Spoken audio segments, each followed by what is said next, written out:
सभी साथियों को मेरा नमस्कार। आई होप आप सभी लोग बेहतरीन होंगे।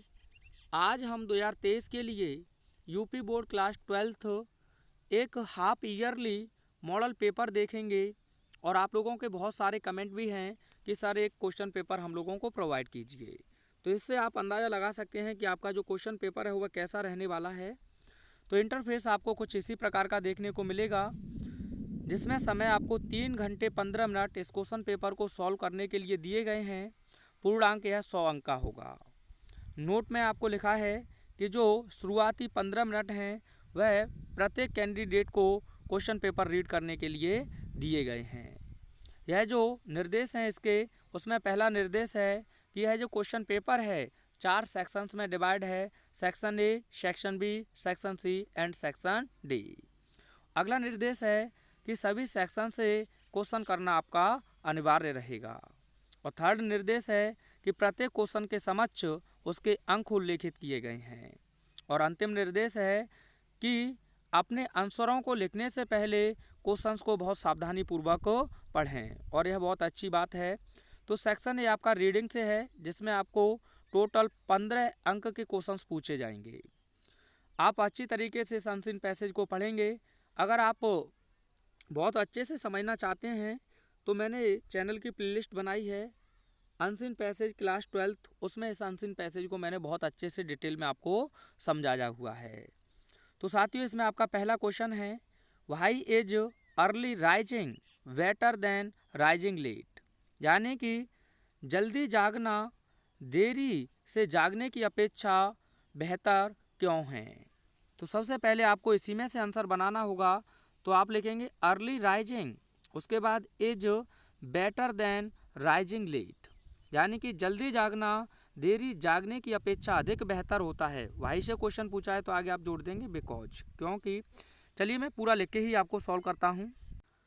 आप लिख देंगे आगे बिकॉज, क्योंकि early rising leads to the health and happiness. यह आपकी पहली लाइन से ही आंसर बन गया, क्योंकि जो शुरुआती या जल्दी जागना है वह स्वास्थ्य और प्रसन्नता की ओर आगे बढ़ाता है। आप देख सकते हैं आपकी पहली लाइन में ही है, ये देखिए ये लिखा हुआ है, ठीक है। तो इस प्रकार से आप इसका आंसर आसानी से मेंशन कर सकते हैं, ये लिखा हुआ है, ठीक है। अब सेकंड क्वेश्चन इसमें आपसे पूछा है, why do some thinkers burn the midnight oil, यानी कि कुछ विचारक मध्य रात्रि में दियों को क्यों जलाते हैं। तो इसका भी आप आंसर आसानी से लिख, सबसे पहले इसी में से बनाना सीखें आप। तो मैंने वाई और डू को हटा दिया है और पूरा लिख देंगे सम thinkers burn the midnight oil. फिर वाई से पूछा है, फिर बिकॉज से जोड़ देंगे। अब बिकॉज के बाद आप लिखेंगे दे can write best only at the time, क्योंकि वे सबसे अच्छा उसी समय में लिख सकते हैं। आप कहेंगे इसका आंसर कहाँ है, तो आइए देखते हैं। देखिए ये लिखा हुआ है सम मिडनाइट, ये लिखा है क्योंकि उनके लिए अच्छा कार्य होता है, लेकिन आपको तो आंसर सटीक ही चाहिए। तो दे लिखा है they can write best only when they burn the midnight oil, आप चाहें तो ये लिख सकते हैं। अगला क्वेश्चन है आपका, what is the disadvantage of working at midnight, यानी कि मध्य रात्रि में कार्य करने के क्या डिसएडवांटेज हैं, यानी कि क्या हानि है। तो देखिए इसका आंसर आप लिख देंगे disadvantage of working at midnight is that those who work at that time soon ruin their health, यानी कि मध्य रात्रि में कार्य करने के जो डिसएडवांटेज हैं वह हैं कि वे लोग जो मध्य रात्रि में कार्य करते हैं वे जल्दी अपने स्वास्थ्य को नष्ट कर देते हैं। बैड हेल्थ मस्ट, और बुरा स्वास्थ्य अवश्य ही in the long run have a bad effect on the quality of their work, और जो उनकी कार्य करने का जो गुण है उसे एक बुरे तरीके से प्रभावित करते हैं। इसके बाद अगला जो क्वेश्चन है, what are the possible advantage of both morning hours and midnight hours. तो ये मैंने संभावित आपके लिए लिखे हैं। The possible advantage of both morning hours are health and happiness, while the possible advantage of midnight hours are quiet time, clear brain and better thoughts। अच्छे से आप पढ़ेंगे तो आंसर आपको मिल जाएंगे। इसमें पूछा है फर्स्ट क्वेश्चन ई के अंतर्गत कि जो नोइसी वर्ड है इसका अपोजिट बताइए। तो क्वाइट आप लिख देंगे शांत, यानी कि यह दिया हुआ है। इन स्पाइट ऑफ फ्रेज है तो इसका मतलब होता है डिसस्पाइट, यानी कि दोनों का मतलब एक ही होता है के बावजूद। सेवरल का आपको यहाँ एंटोनियम्स पूछा है तो आप लिख सकते हैं फ्यू लिख सकते हैं, अलोन लिख सकते हैं, सब सही है। आगे देख, सेक्शन बी में आपसे पूछा है किसी एक टॉपिक पर आपको आर्टिकल लिखना है, तो अर्ली राइजिंग आप चैनल की प्लेलिस्ट विजिट करेंगे, आर्टिकल क्लास 12 या आर्टिकल राइटिंग क्लास 12 तो वहाँ आपको यह अर्ली राइजिंग पर मिल जाएगा। बहुत इजी वर्ड है। How can we make our environment friendly, इस पर भी मैंने टॉपिक आपको उपलब्ध कराया हुआ है। और मोस्ट इम्पोर्टेंट अगर परीक्षा की दृष्टि से बात करें, how to make good health या how to live long a healthy life, या फिर आपसे पूछेगा हेल्थ इज वेल्थ। 2022 और 23 में भर भर के इस टॉपिक को पूछा गया है। क्वेश्चन नंबर तीसरा है, write a letter to the editor of a newspaper about frequent breakdown of electricity in your locality. Board exam 2023 में से पूछा गया है, मैंने अभी अपलोड किया है वीडियो, आप प्लेलिस्ट में विजिट करेंगे लेटर क्लास 12 तो आपको यह मिल जाएगा 2024 के लिए। या फिर हम बात करें, write an application to the principal of your college requesting him to organize annual sports in time, इस पर भी मैंने वीडियो आपको प्रोवाइड किया है, आप प्लेलिस्ट विजिट कर सकते हैं। सेक्शन सी में आपको क्वेश्चन नंबर 4 दिया है, choose the correct option to answer the following questions. आपको 5 MCQ क्वेश्चन पूछे जाएंगे जो 2-2 अंक के होंगे। तो इसमें आपका पहला क्वेश्चन 1 वर्ड सब्स्टिट्यूशन से रहेगा।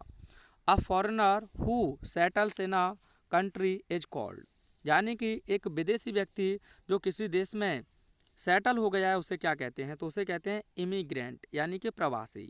यही ऑप्शन आपका सही होगा। इमिग्रेंट मान तो होता है यानी कि अप्रवासी। एलियन आप जानते हैं, फॉरेनर जो अलग से होते हैं। To die in harness means, harness का मतलब क्या है, तो इसका मतलब होता है to die while in service, यानी कि सेवा में ही कार्य करते हुए मर जाना। अगला क्वेश्चन है, the synonym of wan is, wan का आपको सिनोनियम्स बताना है, तो इसका मतलब होता है अभिशाप, तो कर्स वर्ड इसका बिल्कुल सही होगा। अगला क्वेश्चन है, cattles are grazing in the field, which word in the sentence is an error, यानी कि इस वर्ड में, यानी कि जो क्वेश्चन दिया है इस क्वेश्चन के किस वर्ड में आपको एक गलती दिख रही है, कैटल्स, आर या एन या द। तो कैटल्स अपने आप में प्लूरल होता है, पूरी मवेशी जाति को रिप्रेजेंट करता है, तो यह प्लूरल नहीं बना जाता है, यह कैटल रहेगा। जैसे पुलिस हो गया, प्यूपल हो गया, ठीक है, प्यूपल का प्यूपल्स कर सकते हैं अलग अलग कंट्री के लिए। अगला है, the antonym of knowledge is, knowledge माने ज्ञान होता है, तो इग्नोरेंस ऑप्शन आपका सही होगा। यहाँ आपको किसी एक को इनडायरेक्ट स्पीच में चेंज करना है, तो my father said to me do not laugh at the old beggar, तो इम्परेटिव सेंटेंस आप 2 प्रकार से बना सकते हैं।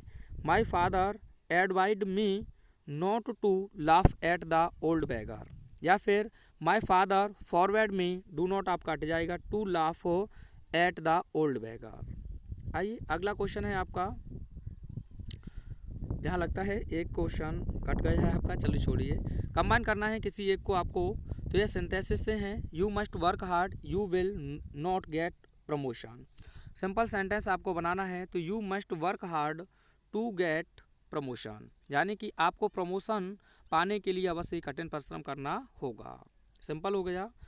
The sun sets in the west it is a fact, तो आप लिखेंगे that the sun sets in the west comma is a fact. Concept सीखना चाहते हैं तो आप इन सिंथेसिस पूरा मैंने एक्सीलेंट कवर किया हुआ है, पूरा ग्रामर आप वहाँ से तैयार कर सकते हैं। अगला क्वेश्चन है, किसी एक को आपको कंबाइन करना है निर्देश के अनुसार। तो पहला क्वेश्चन है आपका, Kolkata is the biggest city in India, इसे कंपैरेटिव में बनाना है, तो यह हो जाएगा Kolkata is bigger than any other city in India, Kolkata is bigger than any other city in India. अगला है, the children sang the national anthem very cheerfully, passive voice बनाना है, तो आप लिखेंगे the national anthem was sung very cheerfully by the children. अगला question है, correct करना है किसी एक को, Ramesh is junior then Mukesh. तो साथियों जो लैटिन एडजेक्टिव हैं जो IOR पर समाप्त होते हैं तो ये इन्फॉर्मेशन देते हैं, ना कि कंपैरिजन। तो देन नहीं बल्कि प्रीपोजिशन टू का यूज करते हैं। जूनियर हो गया, सीनियर हो गया, या इसके बाद 2 वर्ब हैं आपकी, प्रेफर आप रख सकते हैं या प्रेफरेबल आप एडजेक्टिव बना सकते हैं, इनके साथ भी टू का ही यूज करते हैं। बोर्ड एग्जाम का फेवरेट रहा है।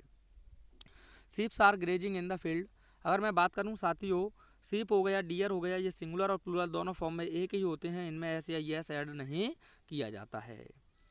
अगला क्वेश्चन है आपका बर्थ और बर्थ। बर्थ माने जन्म होता है तो होमोफॉन्स आपको यूज करने हैं। तो what is your date of birth, और अगला बना देंगे आप इसके लिए, इसका मतलब होता है सीट या पादुका। He reserved the two berth in the Punjab mail. अगला है डोज। डोज माने होता है ऊँघना और डोज माने होता है खुराक। तो आप कैसे कहेंगे? डोज माने क्या होता है? आप कहते हैं डोज माने होता है खुराक और डोज माने होता है ऊँघना।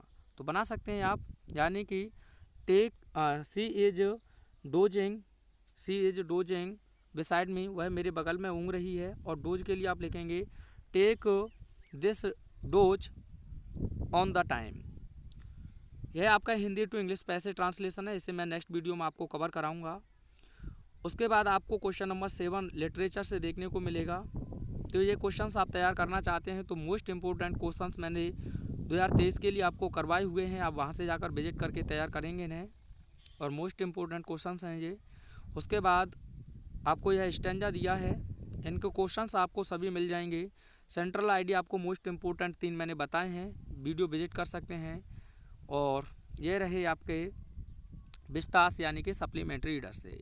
तो आई होप आपको क्वेश्चन पेपर का जो प्रारूप है अच्छे से क्लियर हुआ होगा।